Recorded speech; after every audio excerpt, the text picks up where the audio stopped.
Good morning to everyone. Today is 11th day of Bhagavad Gita.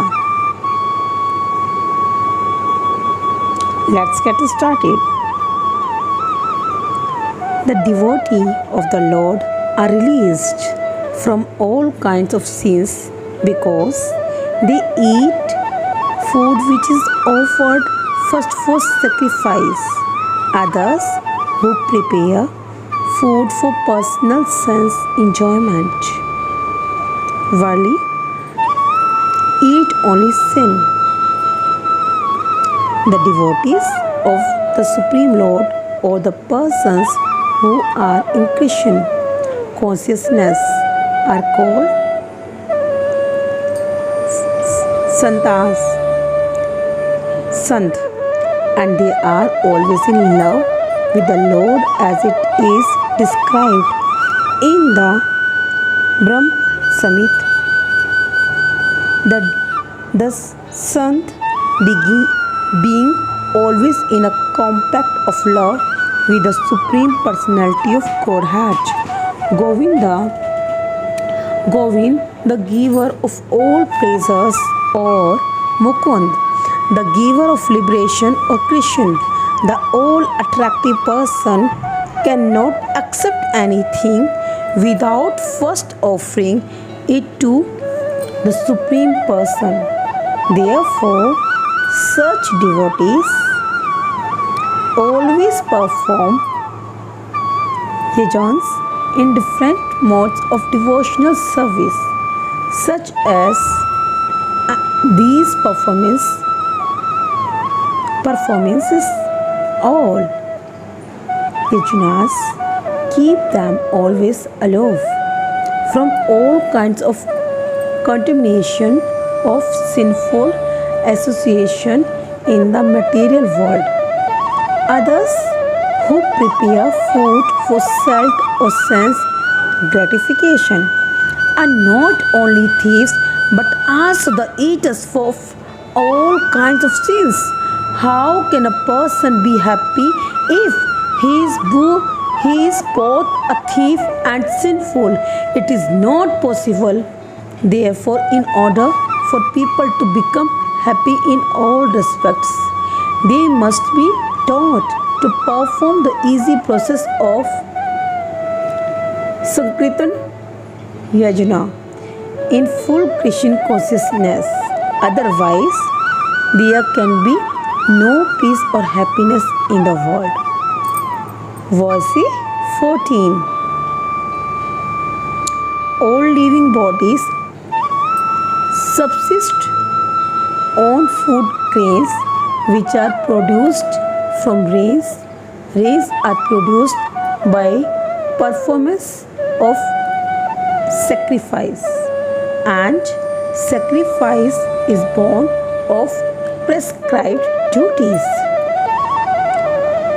Srila Paladev Vidyabhushan, a great commentator on the Bhagavad Gita, writes as follows.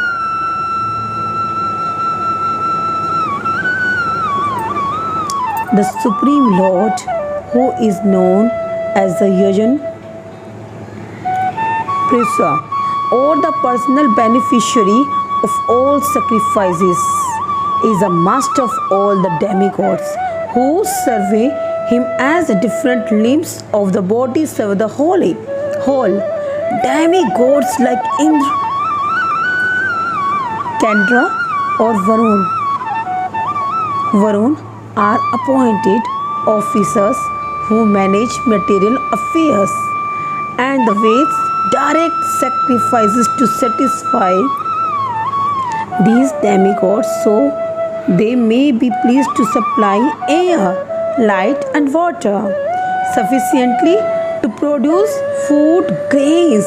When Lord Krishna is worshipped, the demigods who are different limbs of the Lord are also automatically worshipped.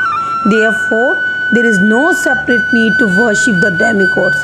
For this reason, the devotees of the Lord who are Christian consciousness offer food to Krishna and then eat a process which nourishes the body spiritually. By such action, not only are past sinful reaction in the body vanquished, but the body becomes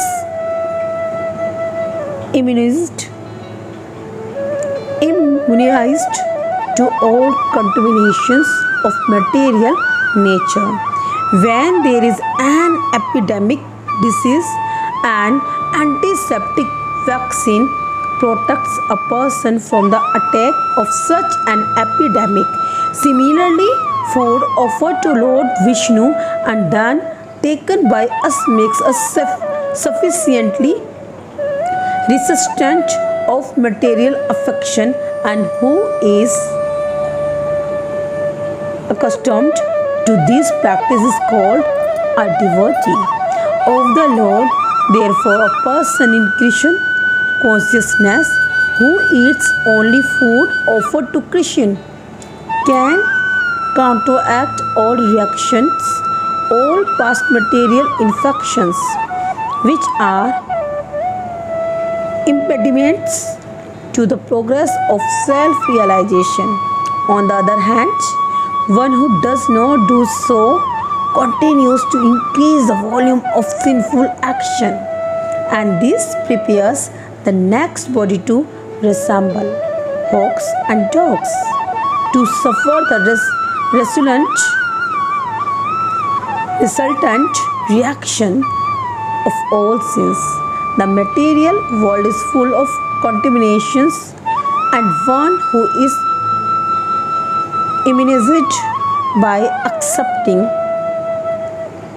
of the Lord, Prasnam of the Lord, food offered to Vishnu is saved from the attack, whereas one who does not do so becomes subjected to contamination. Food, grains or vegetables are factual eatables. The human beings eat different kinds of good grains, vegetables, fruits, etc. And the animals eat the refuse of the food, grains and vegetables, plants, etc. Human beings who are accustomed to eating meat and flesh must also depend on the production of vegetation in order to eat the animals. Therefore, ultimately we have to depend on the production of the field and not on the productions of big factories. The field production is due to sufficient rain from the sky, and such rains are controlled by demigods like Indra, sun, moon, etc. And they are all servants of the Lord. The Lord can be satisfied by sacrifices. Therefore, one who cannot perform them will find himself in scarcity. That is the law of nature. Sacrifices, specifically the Sankirtan sacrifice prescribed for this age, must therefore be performed to save us at least from scarcity of food supply. Verse 15th.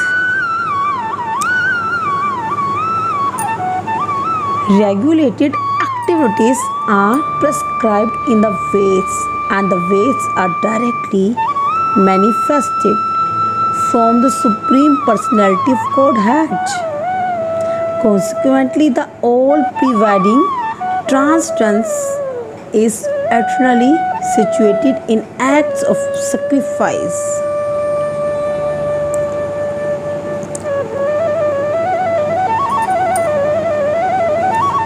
Yajnath Kram, or the necessity of work for the satisfaction of Krishna only, is more expressly stated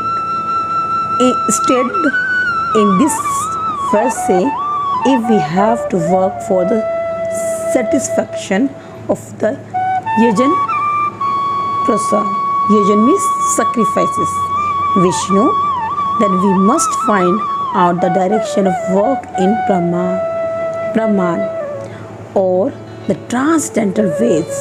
The Veds are therefore codes of working directions.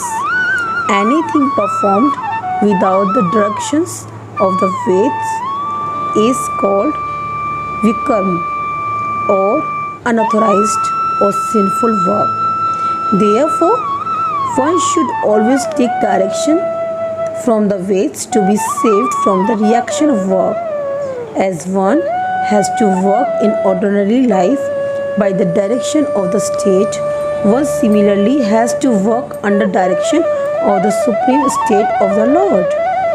Such directions in the work under direction of the supreme state of the Lord, such directions in the Veds are directly manifested from the breathing of the Supreme Personality of Godhead. It is said, the four Veds, namely the rich Ved, breathing of the great Personality of Godhead, the Lord being omnipotent can speak by breathing air. For as it is confirmed in the Brahma Samhita, the Lord has the omnipotence to perform through each of his senses the action of all other senses. In other words, the Lord can speak through his breathing, and he can impregnate by his eyes. Impregnate by his eyes.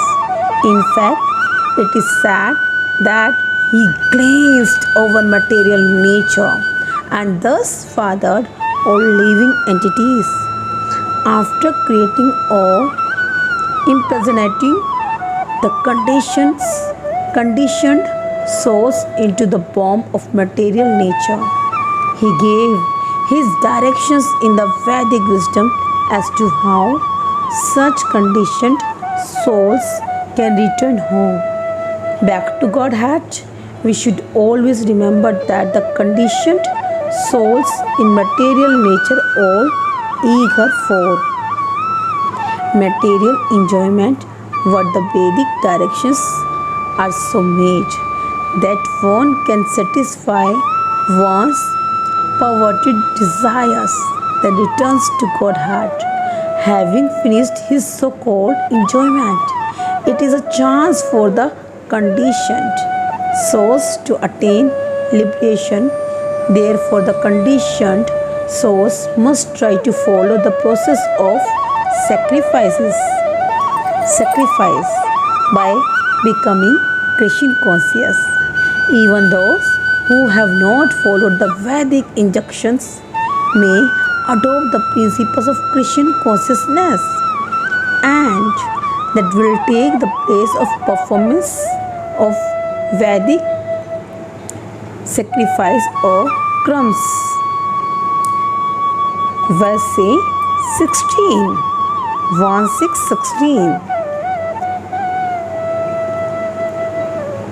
My dear Arjun, who does not follow in human life the cycle of sacrifice thus established by the Veds, certainly leads a life full of sin, living only for the satisfaction of the senses. Such a person lives in vain. The Mamonist philosophy of work very hard and enjoy sense gratification is condemned herein by the Lord. Therefore, for those who want to enjoy this material world, the above mentioned cycle of performing yajnas means sacrifice is absolutely necessary. One who does not follow such regulation is living a very risky life, being condemned more and more. By nature's law, this human form of life is specifically meant for self realization in either of the three ways, namely Karma Yoga, Jnana Yoga, or Bhakti Yoga. There is no necessity of rigidly following the performances of the prescribed sacrifice for the transcendentalists who are above vice and virtue, but those who are engaged in sense gratification require purification by the above mentioned cycle of sacrifice performances. There are different kinds of activities. Those who are not Christian conscious are certainly engaged in sensory consciousness. Therefore, they need to execute pious work. The sacrifice system is planned in such a way that sensory conscious person may satisfy their desires without becoming entangled in the reaction of sense gratificatory work. The prosperity of the world depends not on not on our own efforts, but on the background arrangement of the Supreme Lord directly carried out by the demigods. Therefore, the sacrifices are directly aimed at the particular demigods mentioned in the Veds. Indirectly, it is the practice of Christian consciousness, because when one masters the performance of sacrifice, one is sure to become Christian conscious. But if by performing sacrifice one does not become Christian conscious, such principles are counted as only moral codes. One should not therefore limit his progress only to the point of moral codes, but should trust them to attain Christian consciousness. Text 17.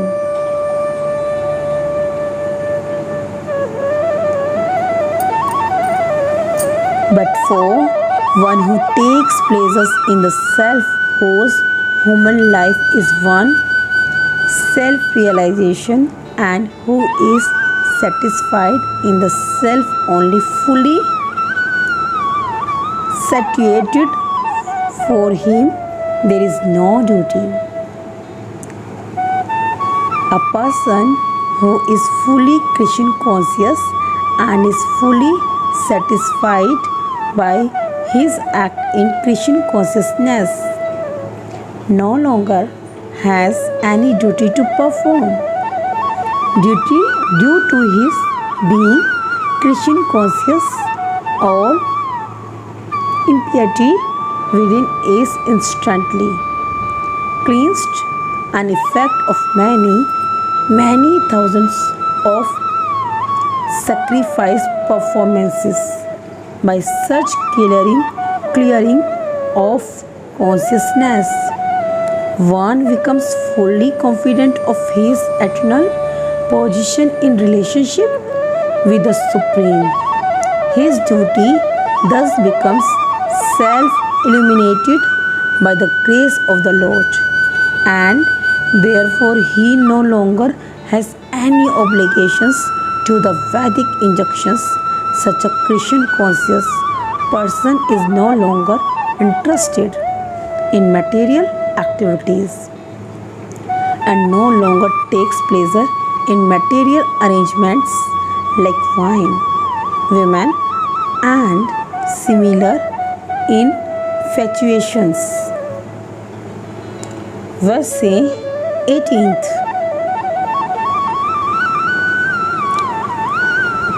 A self-realized man has no purpose to fulfill in the discharge of his prescribed duties, nor has he any reason not to perform such work, nor has he any need to depend on any other living being. A self-realized man is no longer obliged to perform any prescribed duty, save and accept activities in Christian consciousness. Christian consciousness is not in activity either, as will be explained in the following verses. A Christian conscious man does not take shelter of any person, man or demigod. Whatever he does in Christian consciousness is sufficient in the discharge of his obligation. Verse 19th. Therefore, without being attached to the fruits of activities, one should act as a matter of duty, for by working without attachment, one attains the Supreme. The Supreme is a personality of Godhead for the devotees and liberation for the impersonalists. A person, therefore, acting for Christian or in Christian consciousness under proper guidance and without attachment to the result of the work is certainly making progress towards the supreme goal of life. Arjun is told that he should fight in the battle of Kurukshetra for the interest of Krishna, because Krishna wanted him to fight, to be a good man or a non-violent man is a personal attachment, but to act on behalf of the Supreme is to act without attachment for the result. That is perfect action of the highest degree recommended by the Supreme Personality of Godhead, Sri Krishna. Vedic rituals like prescribed sacrifices are performed for purification of impure activities that were performed in the field of sense gratification. But action in Christian consciousness is transcendental to the reactions of good or evil work. A Christian conscious person has no attachment for the result but acts on behalf of Krishna alone. He engages in all kinds of activities but is completely non-attached. Verse 20th. Kings such as Janak attained perfection solely by performance of prescribed duties. Therefore, just for the sake of educating the people in general, you should perform your work. Kings like Janak were all self-realized souls. Consequently, they had no obligation to perform the prescribed duties in the Veds. Nonetheless, they performed all prescribed activities just to set examples for the people in general. Janak was the father of Sita and father-in-law of Lord Sri Rama. Being a great devotee of the Lord, he was transcendently situated. But because he was the king of Mithila, a subdivision of Bihar province in India, he had to teach his subjects how to perform prescribed duties. Lord Krishna and Arjun, the Lord's eternal friend, had no need to fight in the battle of Kurukshetra, but they fought to teach people in general that violence is also necessary in a situation where good arguments fail. Before the battle of Kurukshetra, every effort was made to avoid the war, even by the Supreme Personality of Godhead. But the other party was determined to fight. So, for such a right cause, there is a necessity for fighting. Although one who is situated in Christian consciousness may not have any interest in the world, he still works to teach the public how to live and how to act. Experienced persons in Christian consciousness can act in such a way that others will follow. And this is explained in the following verse. Next verse is 21st. Let's see. Whatever action a great man performs, common men follow, and whatever standards he sets by exemplary acts, all the world pursues. People in general always require a leader who can teach the public by practical behavior. A leader cannot teach the public to stop smoking if he himself smokes. Lord Chaitanya said that a teacher should behave properly before he begins teaching.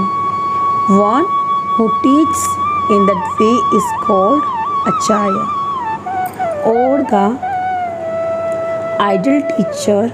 Therefore, a teacher must follow the principles of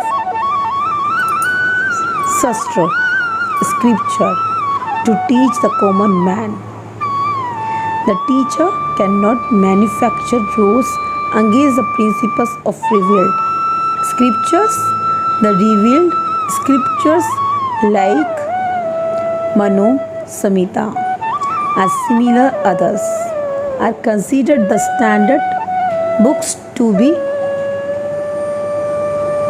followed by human society. Thus, the leader's teaching should be based on the principles of such standard Shastra. One who desires to improve himself must follow the standard rules as the art practiced by the great teachers. The Srimad Bhagavatam also affirms that one should follow in the footsteps of great devotees, and that is the way of progress on the path of spiritual realization. The king or the executive head of a state, the father and the school teacher are all considered to be natural leaders of the innocent people in general. All such natural leaders have a great responsibility to their dependents. Therefore, they must be conversant with standard books of moral and spiritual codes. 22nd verse. 1. O son of Parth, there is no work prescribed for me within all the three planetary systems, nor am I in want of anything, nor have I a need to obtain anything. and yet I am engaged in prescribed duties. The Supreme Personality of Godhead is described in the Vedic literatures as follows. The Supreme Lord is the controller of all other controllers, and He is the greatest of all the diverse planetary leaders. Everyone is under His control. All entities are delegated with particular power only by the Supreme Lord. They are not supreme themselves. He is also worshipable by all demigods and is the supreme director of all directors. Therefore, He is transcendental to all kinds of material leaders and controllers and is worshipable by all. There is no one greater than Him, and He is the supreme cause of all causes. He does not possess bodily form like that of an ordinary living entity. There is no difference between His body and His soul. He is absolute. All His senses are transcendental. Any one of His senses can perform the action of any other sense.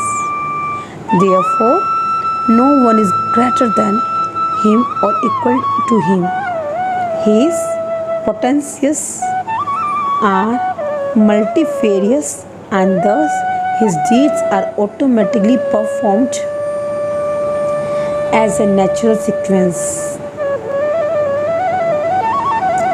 Since everything is in full opulence in the personality of Godhead and is exciting in full truth, there is no duty for the Supreme Personality of Godhead to perform. One who must receive the results of work has some designated duty, but who has nothing to achieve within the three planetary systems certainly has no duty. Not yet Lord Krishna is engaged on the battlefield of Kurukshetra as the leader of the Kshatriya, because the Kshatriya are duty bound to give protection to the distressed. Although he is above all the regulation of revealed scriptures, he does not do anything that violates the revealed scriptures. 23rd verse से, For if I ever fail to engage in carefully performing prescribed duties, O Path, certainly all men would follow my path. In order to keep the balance of social tranquility for progress in spiritual life, there are traditional family usages meet for every civilized man.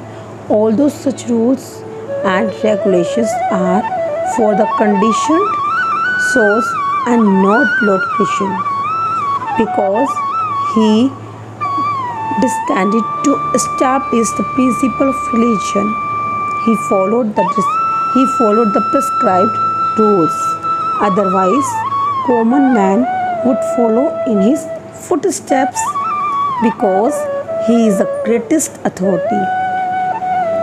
From the Srimad Bhagavatam, it is understood that Lord Krishna was performing all the religious duties at home and out of home, as required as a householder.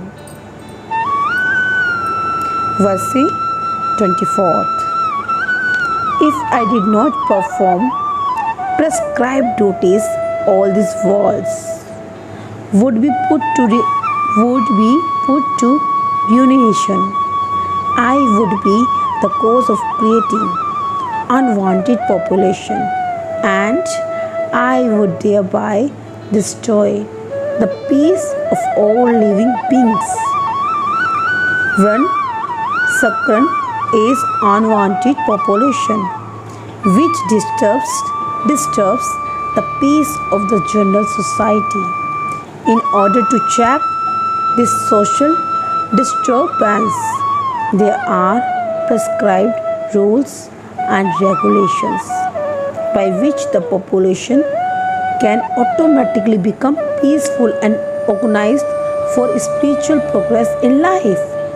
When Lord Krishna descends, naturally he deals with such rules and regulation in order to maintain the prestige and necessity of such important performances.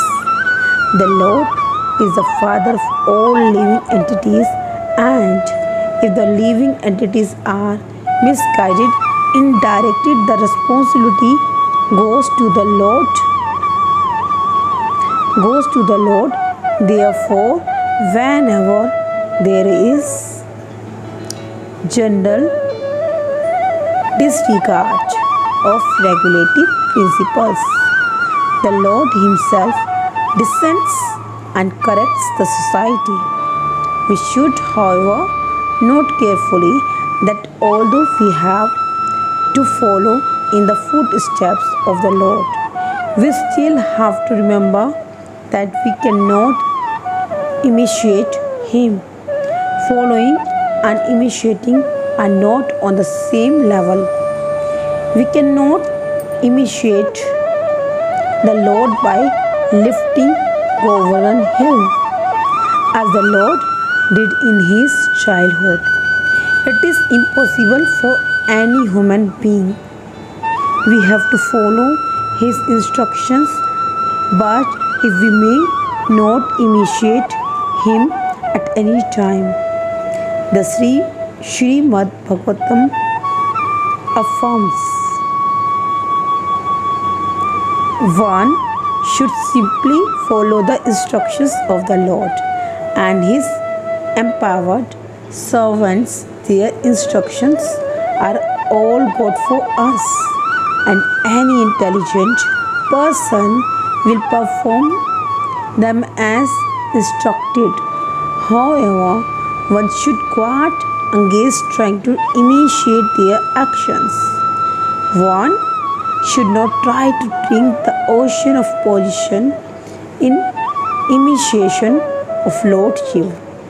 We should always consider the position of the Ishvars, or those who can actually control the movements of the sun and moon, as superior. Without such a power, one cannot imitate the Ishvars who are super powerful. Lord Shiva, dark poison to the extent of swallowing an ocean. But if any common man tries to drink even a fragment of such poison, he will be killed. There are many tries to drink even a fragment of such poison, he will be killed. There are many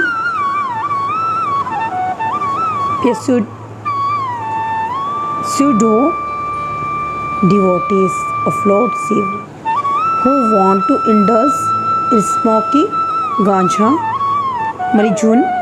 marijuana, and similar intoxicating drugs, forgetting that by so imitating the acts of Lord Shiva, their calling deaths very near. Similarly, there are some acts of Lord Shiva, they are calling death very near. Similarly, there are some pseudo devotees of Lord Krishna who prefer to imitate the Lord in His Ras Leela, or dance of love, forgetting their inability to lift Govardhan hill. It is best, therefore, that one not try to imitate the powerful, but simply follow their instructions. Nor should one try to occupy their posts without qualification. There are so many incarnations of law of God without the power of the Supreme Godhead. 25th verse. As the ignorant perform their duties with attachment to results, the learned many similarly act, but without attachment, for the sake of leading people on the right path. A person in Christian consciousness and a person not in Christian consciousness are differentiated by different desires. A Christian conscious person does not do anything which is not conducive to development of Christian consciousness. He may even act exactly like the ignorant person who is too much attached to material activities, but one is engaged in such activities for the satisfaction of his sense gratification, whereas the other is engaged for the satisfaction of Christian. Therefore, the Christian conscious person is required to show the people how to act and how to engage the results of action for the purpose of Christian consciousness. Verse 26th.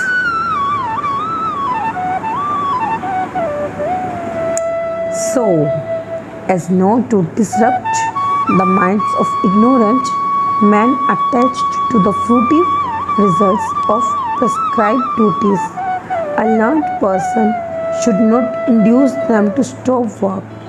Rather, by working in the spirit of devotion, he should engage them in all sorts of activities for the gradual development of Christian consciousness. Veds, that is the end of all Vedic rituals. All performances of sacrifices, and everything that is put into the Veds, including all friction for material activities, are meant for understanding Krishna, who is the ultimate goal of life. But because the conditioned souls do not know anything beyond sense gratification, they study the Veds to that end. But through fruitive activities and sense gratification regulated by the Vedic rituals, one is gradually elevated to Christian consciousness. Therefore, a realized soul in Christian consciousness should not disturb others in their activities or understanding, but he should act by showing how the results of all work can be dedicated to the service of Krishna. The learned Christian conscious person may act in such a way that the ignorant person working for sense gratification may learn how to act and how to behave. Although the ignorant man is not to be disturbed in his activities, a slightly developed Christian conscious person may directly be engaged in the service of the Lord without waiting for other Vedic formulas. For this fortunate man, there is no need to follow the Vedic rituals because by direct Christian consciousness, one can have all the results one would otherwise derive from following one's prescribed duties. Verse 27th. The spirit soul bewildered by the influence of false ego thinks himself the doer of activities that are in actually carried out by the three modes of material nature. Two persons,